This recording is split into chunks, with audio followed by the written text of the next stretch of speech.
All right, so we have four population models here to talk about: the demographic transition model, Thomas Malthus, the epidemiological transition model, and then also we have the migration transition model. And three of them are related. So we're going to start with the one that's different than the rest, and that is Thomas.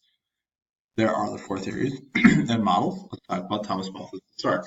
So Malthus is British, and that's going to be important. He is living in Britain right around 1800, and he writes a book in 1798, an essay on the principles of population.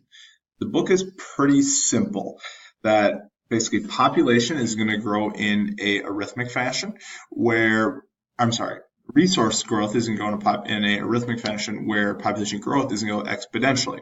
So it's very pessimistic. It looks something like this, where say you have one person and 1 unit of food. 25 years from now, you're going to have two people and 2 units of food. So arithmetic with food, geometric, still population. But now, from here on out, people are going to, and before, doubling of people, but food units are only going to go up by 1. So it looks something like this, that the population eventually will take off, where the food growth is going to stay relatively stagnant.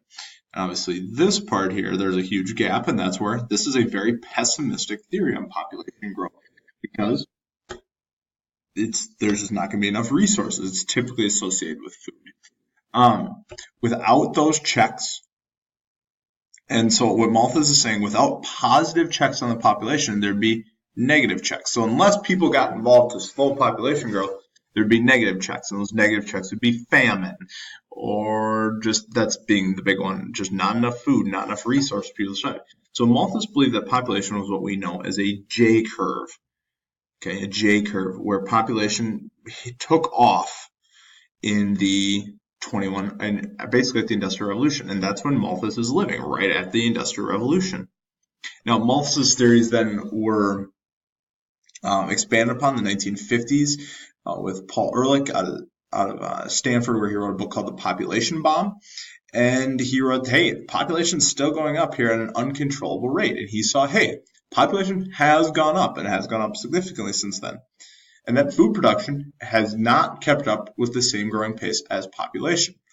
And then also, there have been positive checks that have limited growth. So that's one way in which Malthus was right. The birth rates have gone downward, primarily through education of women. Then there have also been negative checks. War, disease, Spanish flu, for example. And that his other thing is that minority populations have increased CBR. And that's still true today. Where since 1970, immigrants have basically completely driven the U.S. population in terms of growth. So Malthus has been right in a lot of ways. I mean, population has continued to grow. Food production has not kept up with that. But then Malthus has also been wrong. Malthus has been wrong because population growth has greatly slowed since then. It has not gone up at that exponential rate of which he's talked about. Well, how about technology around food? So here's basically a refrigerator. If you look at this refrigerator from the stuff around the world, it's from all over, and it's all refrigerated, so food preservation allows food to last longer. And the food production has continued to grow up. So here's Malthus, okay? The red is population, and now look at where wheat and rice have grown with it. And it's slowed recently, but the growth is still there. And what in reality, where Malthus only saw population a J curve, what has happened is more of an S curve. Where, yeah, it went up exponentially for a time, but now it is starting to level out. So that's one way to think about it. You could also look at the S curve this way. J curve, leveling out. According to most predictive models, the population of the world will level out at about 2,100 and at about between 11 and 12 million people. So Malthus has been right in some ways and wrong in some ways. You should know his theory, ways he was right, and ways he was wrong. All right, the second model, which is potentially the biggest model of this class, is this one, the demographic transition model. Demographic transition model shows the changing nature of countries' birth and death rates and their growth. The whole key to this is the total fertility rate. So you can see here in stage 1, which no country in the world is in today, you had high birth and high death rates, and the total population was relatively stagnant, maybe increasing a little bit. Then stage 2, death rate drops, where the birth rate stays the same. So you have a huge rate of natural increase here. Stage 3, late expanding, means it's still going up for sure. The death rate will be basically at the lowest it will be, and now the birth rate comes with it. So the growth rate slows. Stage 4, you're getting close to the end here. Now your birth rate and death rate are basically going to be the same. Your death rate might go up a little bit, Death rate might go up a little bit, but you're still growing, but at a very, very slow margin. In stage 5, your death rate has passed your birth rate. This table, you should all pause as soon as I know this sentence and look at this table. This table explains the entire demographic transition model. Birth rates, what's going on in the population, examples in today's world, and kind of what the demographics look like of the country. So pause your video and look at this. Cannot emphasize that enough. So your keys, you have no, maybe some isolated groups, but really no one here.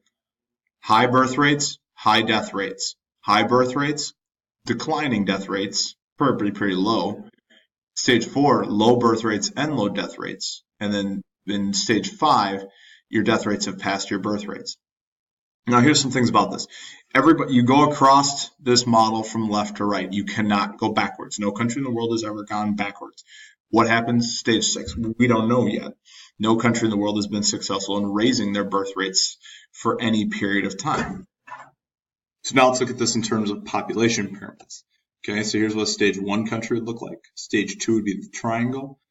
3 would be kind of this loopy shape, and 4, now notice the base is a little narrower. In stage 5, it's contracting, so the base is significantly less. You could also think of it as an inverted triangle. No country in the world is an inverted triangle, but an inverted triangle would work for it. You can basically take any characteristic of a country and explain it back to the demographic transition model. We are going to use it when we're talking about stage 2, stage 3, stage 4, and stage 5 countries. We will look at those in great detail to say, okay, what are characteristics of stage 2 country? What are we looking at in terms of, are you farming a lot? Are you not farming a lot? Are you looking at, what are you looking at in terms of contraceptive rates? What are you looking at in terms of women in the workforce? What are you looking at in terms of women's education? What are you looking at in terms of just GDP growth? There's a lot of things there. Okay, a lot of things there. Part of that, what is there, is how people. Part of what you're also looking at is how people die. This model, and I'll let you read the stages, you should pause and read the stages after I'm done, is how people die. And so, if, for example, in stage 2, okay, you have these pandemics that have been going on, and they're starting to go away, they're starting to go away because of improved sanitation. Think about the Industrial Revolution, remember?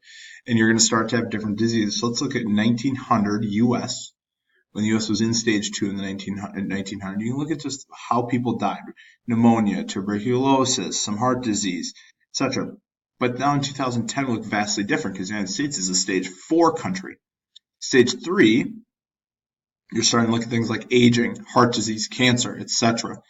And the death rate is going to start to stabilize because it's really low down there at the bottom in terms of the demographic transition model.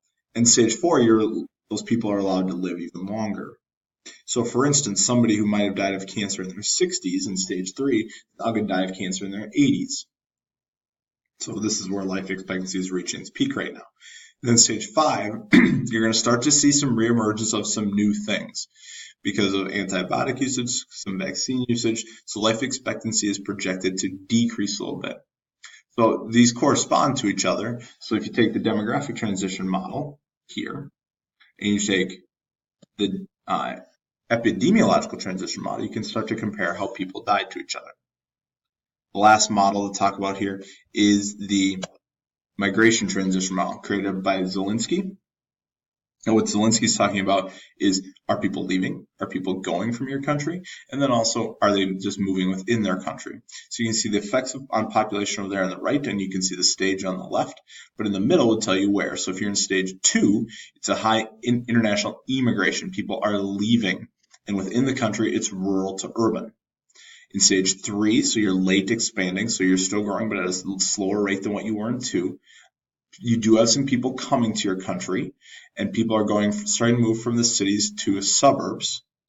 Stage 4, people really don't leave. People don't leave stage 4 a ton, and your urban to suburban migration is only going to continue to increase, and 5 is going to be very similar to what we saw in stage 4. As a whole, if you're going through one thing from this lecture, demographic transition model, know it, get to know it like the back of your hand. This chart is your friend.